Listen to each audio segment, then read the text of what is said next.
going to call the Whitestown meeting to order at 6:30. If everyone could stand for the Pledge of Allegiance. I pledge allegiance to the flag of the United States of America and to the republic for which it stands, one nation, under God, indivisible, with liberty and justice for all. All right, roll call. Here. Here.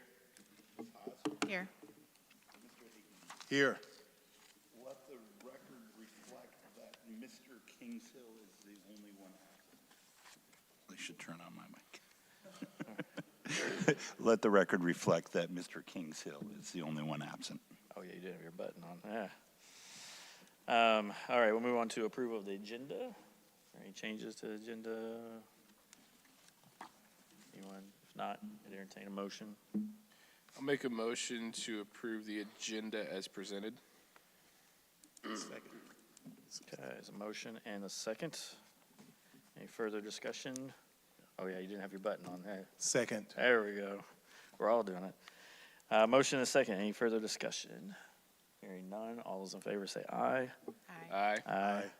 Opposed? All right, agenda's approved.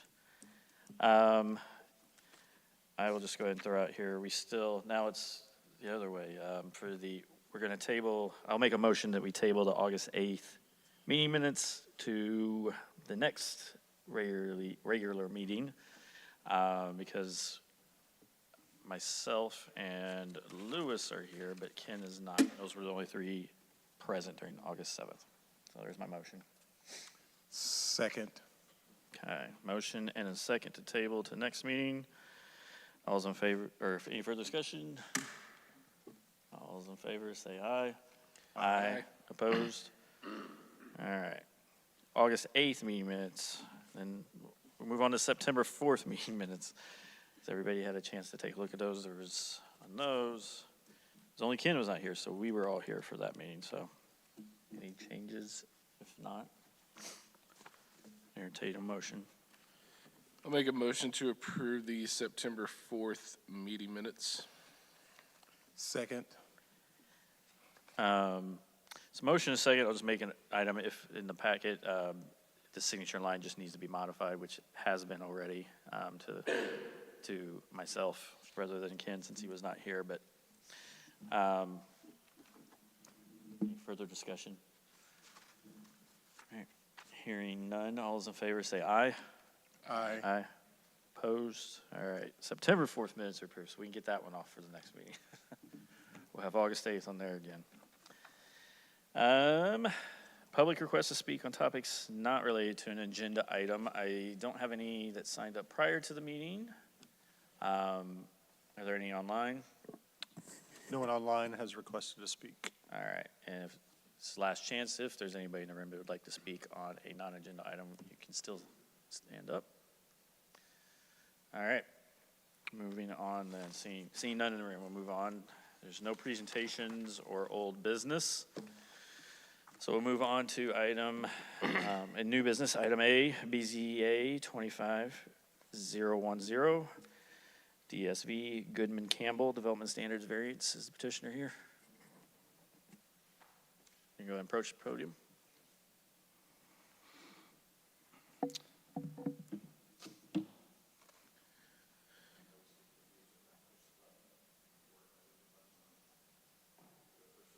Should be read. Should I keep? There we go. Red usually means mute, but it confuses me every time. While this loads up, hi, good evening. My name is Brian Sheward. I'm a civil engineer at Kimley Horn & Associates. Our offices are at 500 East 96th Street, Suite 300. I'm here tonight and representing my client, Cornerstone Development, or CCI Development. Jimmy Clark is in the audience. If there's any questions specific about this, let me get this to presentation mode.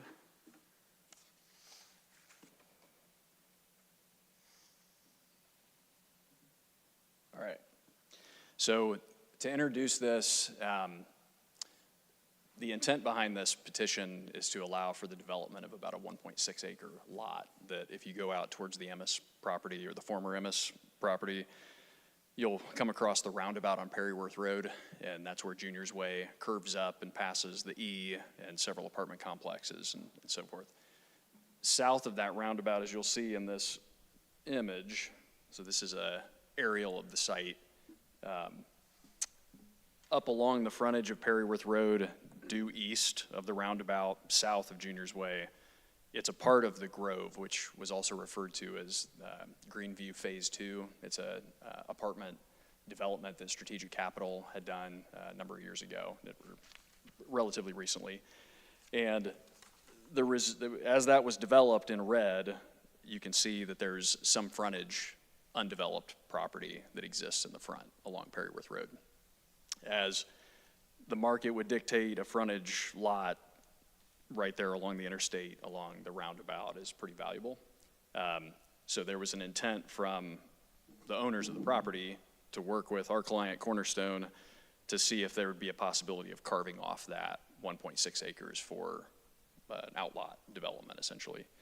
And an end user, Goodman Campbell Brain and Spine, is interested in that. So they're a medical office building type of user. You've maybe seen them off, the one that I think of is off US 31 in Carmel, north of 465 on the west side of the road.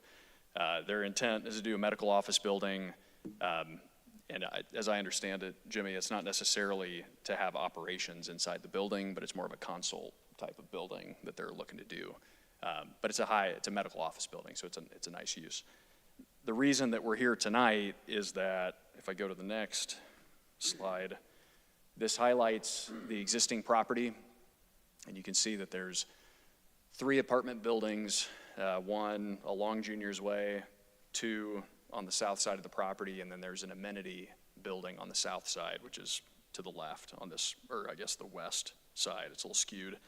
And the area that we're talking about trying to propose a development on is that western edge.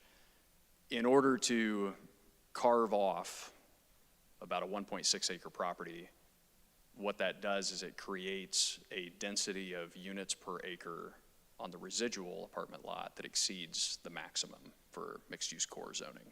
So in the upper right corner here, it may be hard to see. Essentially, there's 12.53 acres in that existing lot. There's 188 apartment units today. If you take 188 divided by 12.53, it equals exactly 15.00 units per acre. If we reduce the denominator by 1.6 acres, the resultant is too many units per acre for the mixed-use core zoning. So I kind of highlighted this. The proposed 1.63 acre lot, that's a concept plan that has already been filed, and we'll be back at Plan Commission next Thursday, I think the 9th. So we're in queue for a concept plan and a primary plat. We intend to come back for a development plan, secondary plat, a month later. So the project's moving along, but the first step is seeing if we can receive approval from this board for the resultant density on the neighboring project that already exists. So the right-hand side of the screen, we started with 12-ish acres. That would reduce to 10.92, and it becomes a math exercise to show that if you start with 12.53 acres at 15 units per acre, you're right at the code max. If you carve off 1.62 acres, the resultant acreage is 10.92. If you do the same math, it ends up at 17.22 units per acre. That's what we're here for, is requesting permission to have a slightly higher units per acre density as a result of the carving of the property. Staff report, just a quick excerpt, you have the same thing. I think the key one here is we don't see this being injurious to the public. It creates an opportunity for a development lot along the frontage, attractive use as a medical office building. We don't see it being adverse or impacting any adjacent property owners' value with this project. And then strict adherence to the ordinance would result in essentially an undeveloped lot in the front. That's what you see out there today. If you have any questions, we'd be happy to answer them.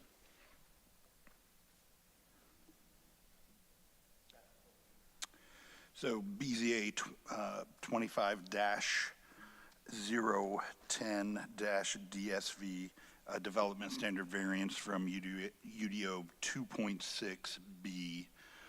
essentially to increase the density in the MU core district, not to repeat a lot of what the petitioner said, right?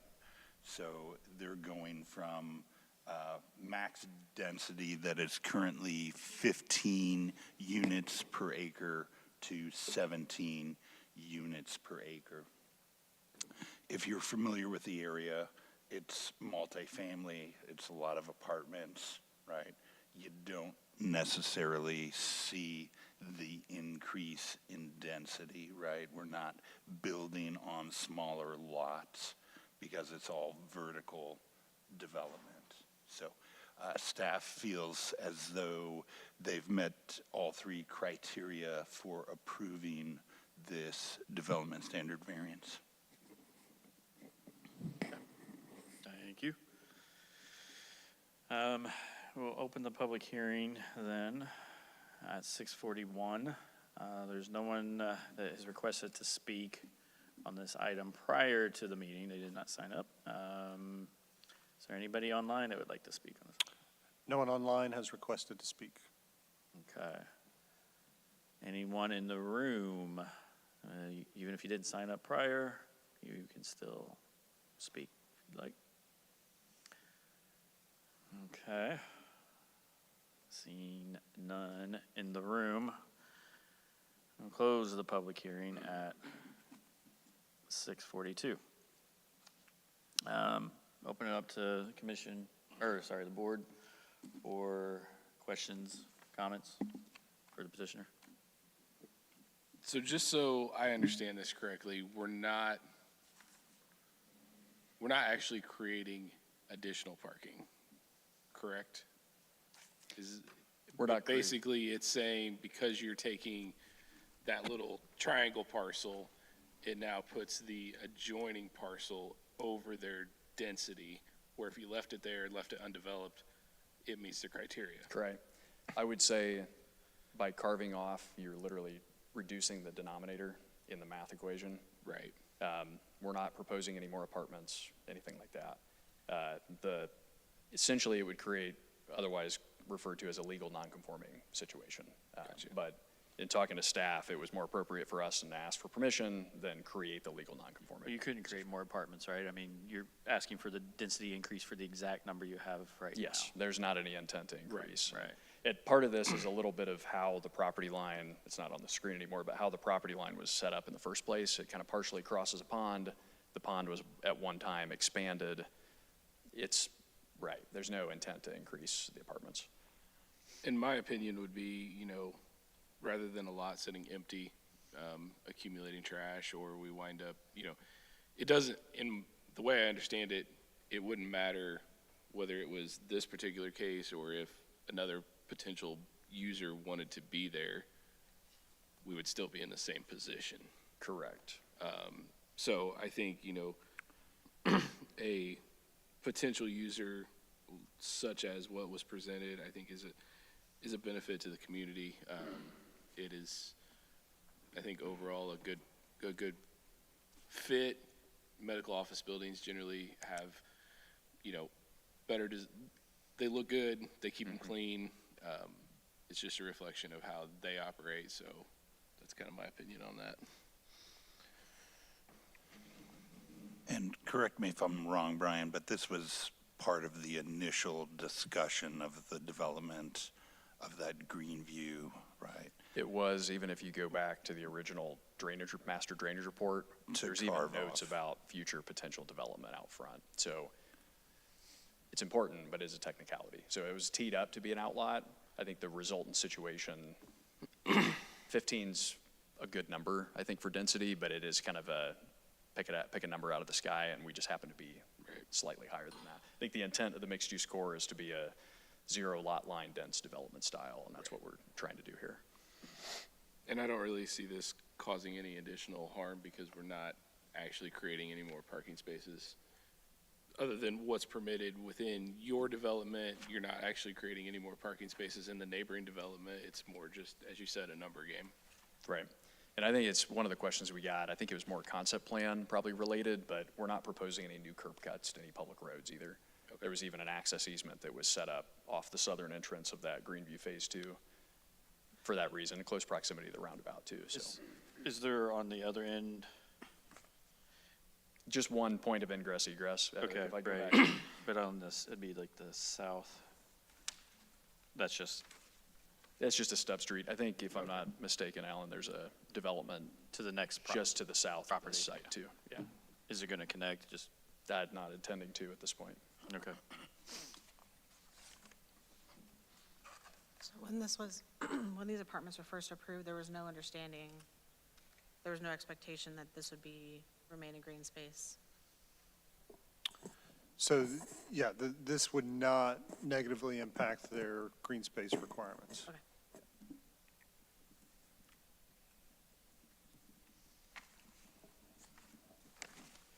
I mean, I'll just give my opinion too. I think it's a good use. My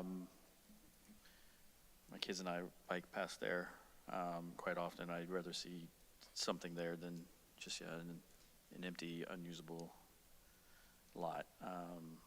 So yeah, I don't have any further questions myself. I think candidly, in discussions with staff, if we were, no offense to them, but if it were a pawn shop we were proposing, you could feel differently. But I think a use like this is a good use, and that's what we Yes, been the talking with medical staff office. about, so. Yeah. If there's no other questions, I'd entertain a motion.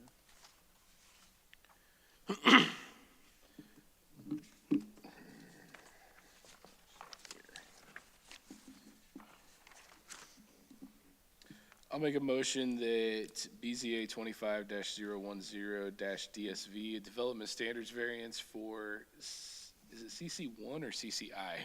CCI. CCI. Development LLC is approved as presented based on the findings of fact, the staff report, staff recommendations. I'll second. Okay, there's a motion and a second. Any further discussion? Hearing none, all those in favor say aye. Aye. Opposed? Okay, motion passes 4-0. Thank you. All right. Next item, item B, BZA 25-011-DSV, Windswept Farms Development Standards Variance. Petitioner? Hello. Good evening, members of the board. My name's Adam Mears. I'm with Gradison Land Development, the owner of Windswept Farms Development. I do not have a presentation planned. I was going to be on Zoom due to a conflict, and I ended up changing some things around to get here. So I know that Alan's got some images that he shared with staff as part of the staff report. This is not a complex request, at least from a descriptive standpoint. We are developing Windswept Farms. That's on 700 and 425. We are working on our signage for our entry monument. We have, let's say, 25 some developments throughout central Indiana, and our signage that we do in every development is incredibly important and meaningful to us. It tells kind of a story of what the development is. We take a lot of pride in our signage. We work with our sign design team and our internal design team to try to design a sign that's not too big, not too small, just right for the place that the sign's going to go, the location, which in this case it's in an island coming off of 700. It happens to be 38 square feet as designed when the ordinance allows for 25 square feet total. In speaking to Alan today, we talked about there are several, just to give you some context, and Alan can talk about it as well, several neighborhoods that Alan and I discussed today. I'm assuming signs were approved prior to 2020 with the new UDO, and at least in my cursory look at the prior UDO, there wasn't any necessary standard for signage. You would have to put your sign plan in, and that would be approved. We went through 4 developments today and found everything ranging from 144 square feet for one sign, which is gigantic, it looks great.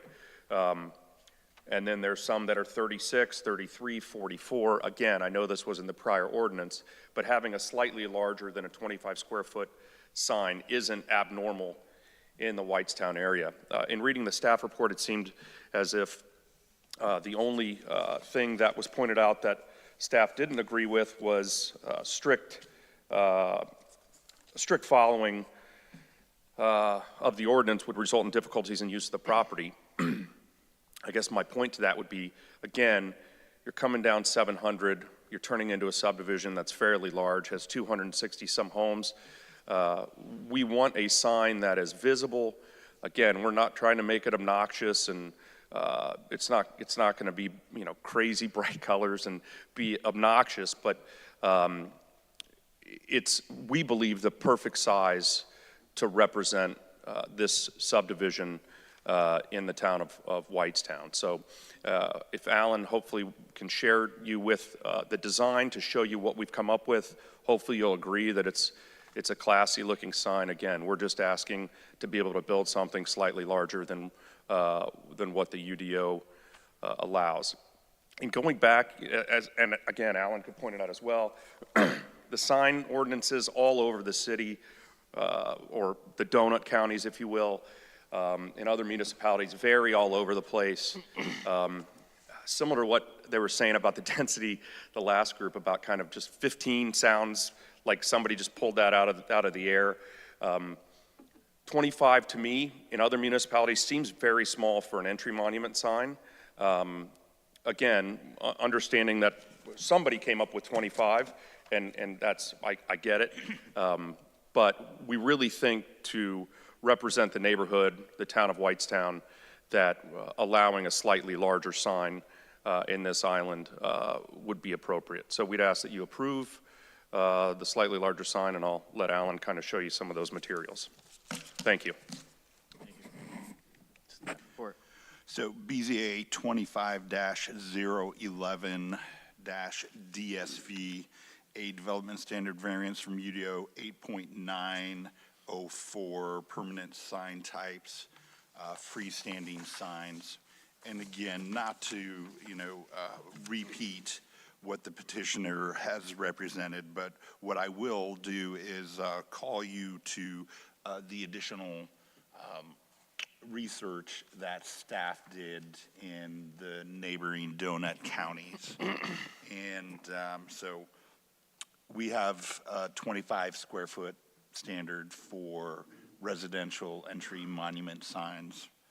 Brownsburg, 32, Avon, 20, Plainfield, 48. So you see there's a varying difference, and staff does not feel as though this sign is out of place, out of context, or out of size.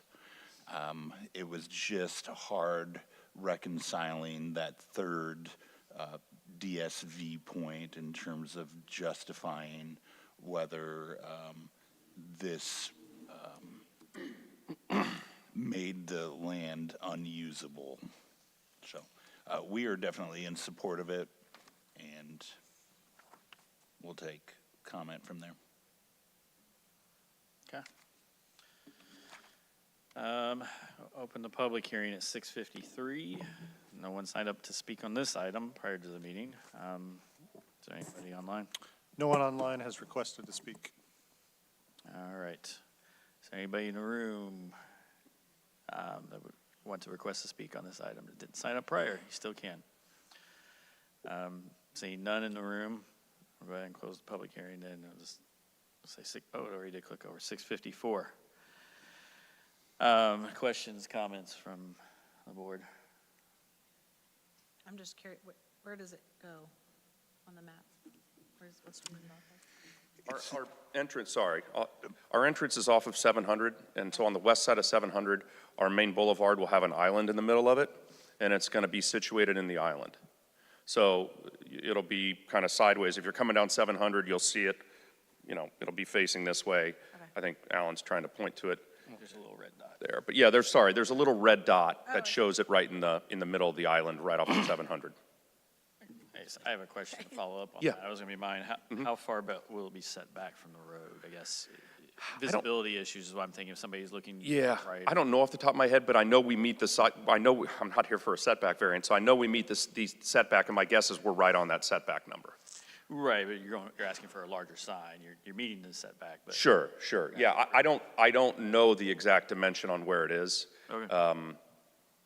so I can, It's between 10 and 12 feet. yeah, somewhere around there, 10 or 12 feet. Yeah, because I was out there the other day taking a look. And it's wider than it is tall. So again, it's not going to obstruct from a height visibility situation. It's just a little bit wider. The subdivision name is a little bit longer.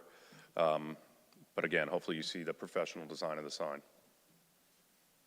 So question for staff or maybe legal, what constitutes the definition of the actual sign? Does that include, I'm assuming it doesn't include the base and the monument and all of that stuff. Is it strictly just the actual sign or Sign face, yes. face? Okay.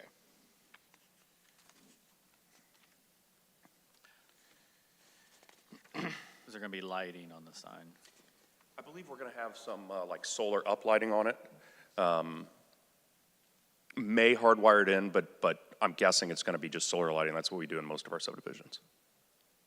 Easier to maintain. But dim, right? Yeah. For a sign on the street. The question I have is to staff, basically. And my concern is starting a precedent for something like this. So is this the first time that we've had this type of request? One, have we done a variance in the past for other subdivisions? So to the best of my knowledge, this is the first request that we've had for an increase in a residential entry sign. We are currently reviewing the sign standards and will be adjusting. Not saying that residential entry sign square footage is of focus, but we are looking at the sign standards to adjust them accordingly. So, sir, you're basically stating that the reason why you would like this sign to be bigger is because it's the standard for your company and it's a longer wording? It's not, I wouldn't call it standard. I mean, we design different ones for every development. We work with our builder partner to make sure it's something they like. The sign that we designed and our designing team picked for this one, the idea of where it's located, when we originally designed it at a smaller footprint, it honestly looked like a fly on an elephant. It just looked really small. And from a subdivision standpoint, a selling point to have a nice professional-looking entryway, our design team took it upon themselves to design something that, again, it's not 144 square feet, it's not massive, but it's big enough that you're gonna see it, it's professional-looking, it's a great representation for the people that are gonna live in the neighborhood. And we felt if we had to adhere to the 25-foot, it just wouldn't look right. I don't know how to describe it other than that. It's clearly subjective, but it just didn't look right. It looked too small in the island where it sat, and that's where it has to go. So we do have some hardship. Now, the strict compliance with the ordinance, while I know that's a factor, it's just such a difficult thing to say when it comes to signage, rather than what you just went through on the previous variance, where if they can't do this, you've got this big dead open space. And with the sign, it's difficult for me to say that we can't use the property because of it. But what I can say is I think it will represent the subdivision and Whiteland better to have a sign that is, Whitestown. or Whitestown, I'm sorry. I forget where I am all the time. To have a sign that represents, the community properly, that's professionally designed, that's designed with purpose, and designed for the size that we think will fit and be appropriate in that area. We're not trying to be gratuitous, just saying, hey, we want a big old sign just so everybody can see it. So there's purpose behind it. Okay. And I guess that my thought is is if every other subdivision has met the standard. I just need a good reason other than that this looks prettier, it's more visible for those, and it is designed well. Well, I don't know, and above. I don't know specifically how many subdivisions have been approved since we've been approved. I don't know that there's been a ton. I know there was, again, some of the developments that I mentioned before, maybe in 2020 and 2019 and 18, which kind of in development terms is like yesterday, had those bigger signs. So again, I guess from the standpoint of, is it going to look weird in Whitestown to have a sign that's 38 square feet when all around us there's 44 square feet and 38 square feet, and there's all various sizes.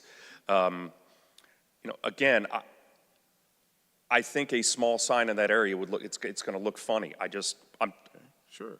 That's my experience, and I don't think it's good for the town. I don't think it's good for the neighborhood to have something that isn't going to look appropriate. So I guess I would lean on that and say, the whole point of coming here and saying, hey, I really think that for this neighborhood, for this entry, that the 25 feet just isn't right, and that's what we're here asking for relief from. All right. Thank you. Thank you. Question for staff. You have the Hendricks County ones here. Do you happen to know, like, some of our other neighbors, Zionsville or Lebanon, their sign square footage maximum? So just the three that I put in the staff report, yes. We've got 2 signs in Lebanon that, The mic. oh, I'm sorry. That's why I said you might as well just stay up. Yeah. We've got 2 signs in Lebanon, one for a development called Sunbrook and one for Sunbrook Villas that are similar in size and nature to these. I could pull a picture up if you want to see it. I don't know their actual dimensions, but they're similar in size and nature to these. Unless you know the dimensions. I mean, I don't need this. I was looking for dimensions. I could probably pull it up here. Give me 1 second. Let me see if I can. So I specifically looked for communities that had what were called residential entry monument signs, and that's where I pulled those numbers from.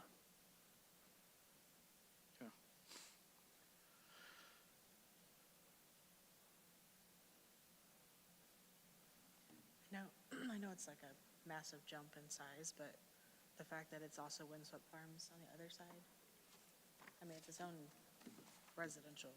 This is all Windswept Farms, right? Yes, So, it's on both sides of I the mean, if 700. we were like individual homes that were already established that were there, that would be facing this, I'd be a little more hesitant, but that's kind of the way I see it.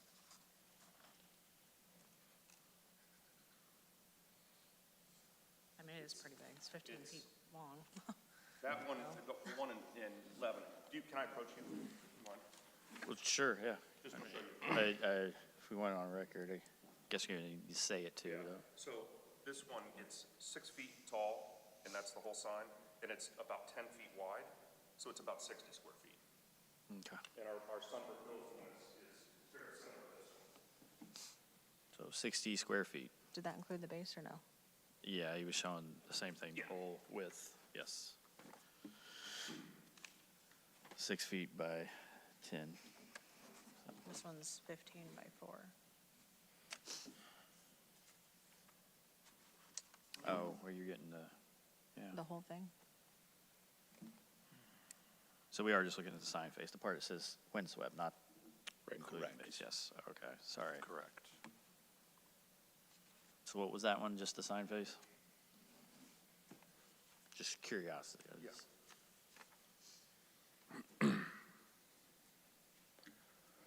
Well, the sign face is 8.6 wide, if we're talking about just the actual sign face, by 4, so it's, call it just the little sign is right around 35, somewhere in there. Again, in the ballpark of that 38.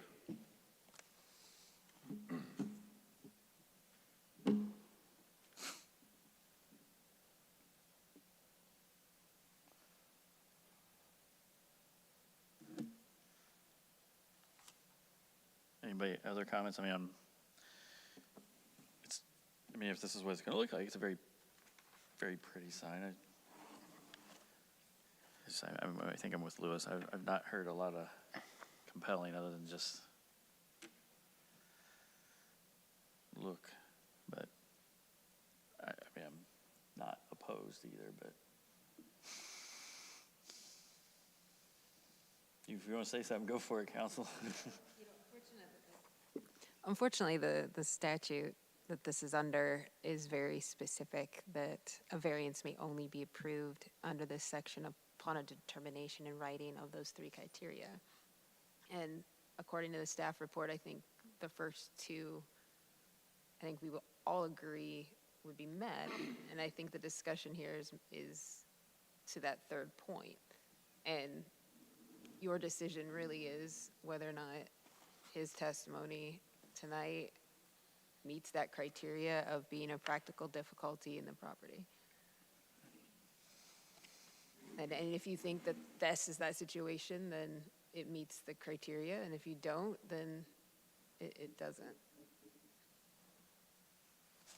That's kind of my sticking point is, the third criteria is the strict application of the terms of the ordinance will continue the unusual and necessary hardship as applied to the property. So in looking at it, the way that I'm rationalizing it is the petitioner wants a bigger sign, but that's more of kind of let's call it a preference on their end. It doesn't, I have a hard time basically saying that if it doesn't get granted, and they even stated that it creates a hardship for them to utilize their property. Essentially, we want a bigger sign, but they even stated it's not that they can't sell lots in there because of the sign or things like that. I understand wanting to have the sign. I would be open to an increase, maybe just not as big of an increase. Is there a way to shorten the length of the sign a little bit? I see that it goes past that post. I'm trying to figure out the dimensions and all that stuff, but it's kind of hard to make the math work. Roughly, it comes up in my mind roughly about 2 square feet, maybe plus or minus, that would stick out past that post. If that could be brought back in a little bit to reduce the size, kind of, get a little bit towards where the ordinance wants to be, but I also understand too, I was kind of shocked just looking at it, and I'm glad that staff mentioned that they're working on signage. The multifamily is 32 square feet, so, I would be agreeable if we could get, maybe a little bit closer to that, even the multifamily size sign, because I do think the sign looks very nice. I think it's going to be a very nice neighborhood. I guess, It's just we're talking, what's my math? I mean, you're saying to go from 38 to 32 is literally 6 square feet. I mean, 6 square feet is not much, but I guess I would say, off of what council said, if you're going to approve 32, you still have to find that it's a hardship. I guess, again, my point to that would be the hardship is the location that it's in. The 25 feet restricts it to a sign that's too small for the area. That's to me the hardship. I think if we didn't do this one, we'd probably do one that complies with the ordinance, and all I'm saying is it's not gonna look right. It's gonna look funny, but.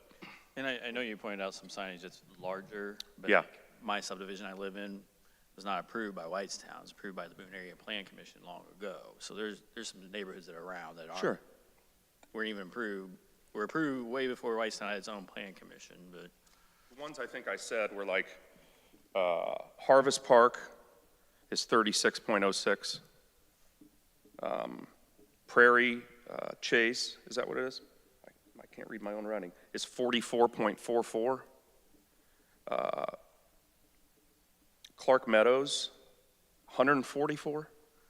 Clark Meadows, Harvest It's the- Park. And then This is prior to, Bridal Oaks, 32 and a half. So there, I mean, again, that, whether that was in, I'm assuming that was in the other ordinance because I asked Alan if there were any variances for those. So I'm assuming that was done prior or they're non-conforming. I'm not trying to get anybody in trouble.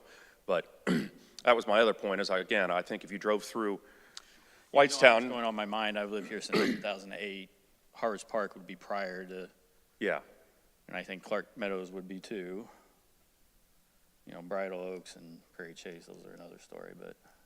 no, I certainly get all that. I think my point to bringing those up was, it's not like you're gonna drive around Whitestown and be like, 25 square foot, 25, and then all of a sudden, oh, there's a 38 square foot, oh, no. Yeah, I but mean, I'll remind, you know, to Lewis's, what he was saying, are we setting precedent? I think we've been told in the past, we don't set precedent, whether we approve something or we deny That's something. right. So, And I would, just, I don't know if Alan said it enough, he did say that staff is in favor of this, just so, I wanna make sure you guys hear that he said that. And it's not hardship. I mean, the standard is practical difficulties.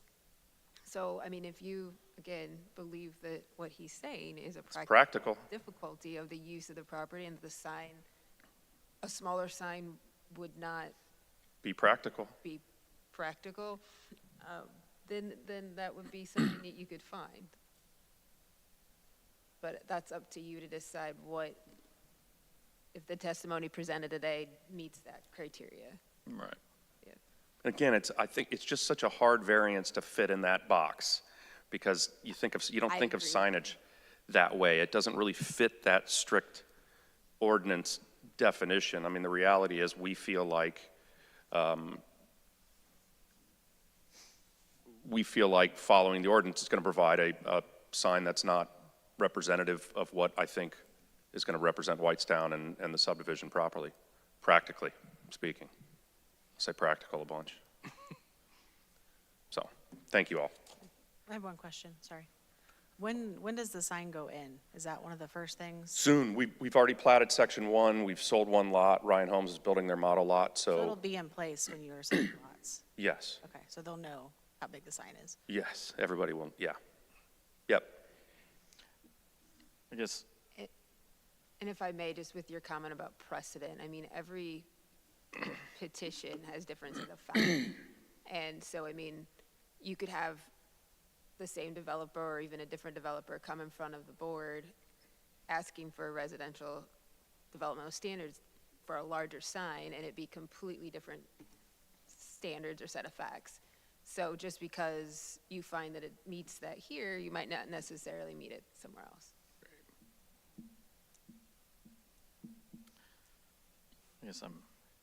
again, I said the first time, I'm not fully opposed, but I think I'm kind of lean with Philip's idea. 'Cause Bridal Oaks has duplexes, right, in there, so, but kind of pointing out that multifamily is 32 square feet, I guess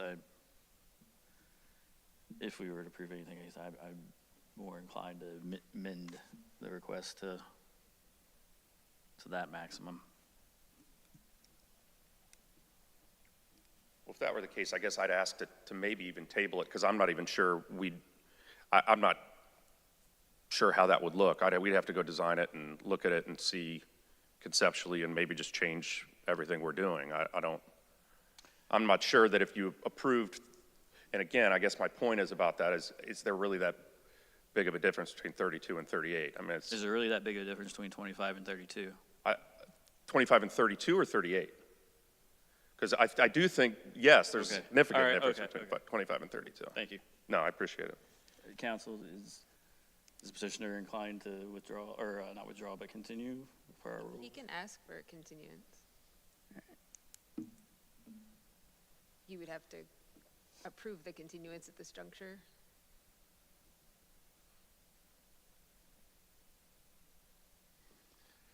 What's the rest of the board? I mean, I would, if you guys would like more time, I mean, I would kind of like to look up other signs, I guess, too, if we don't want to for sure vote on it tonight. Shelby, I can't hear you if Sorry. you're talking to me. I'm sorry. It would give us more time to kind of go back and look at other signs, like the ones he was referencing, or other neighborhoods, like more Lebanon, too. If that's something you want to know, yes. If we're You not could ready ask him vote to on bring it. that to you. We also don't have Ken here, so I don't know if he'll be back. Yeah. I'm sure he's got an opinion. Ken, as you say, I'm sure Ken has an opinion too. Is that your I can request? barely hear everybody, I'm sorry. Sorry. I'm not talking loud enough. Well, I guess I would say if someone's inclined to put forward a motion in support, I would probably say I'd prefer that. But, and if that's not the circumstance and you're thinking about maybe allowing 32 or something smaller, I guess I'd ask to continue it to allow me and my team to go back and look at our other options.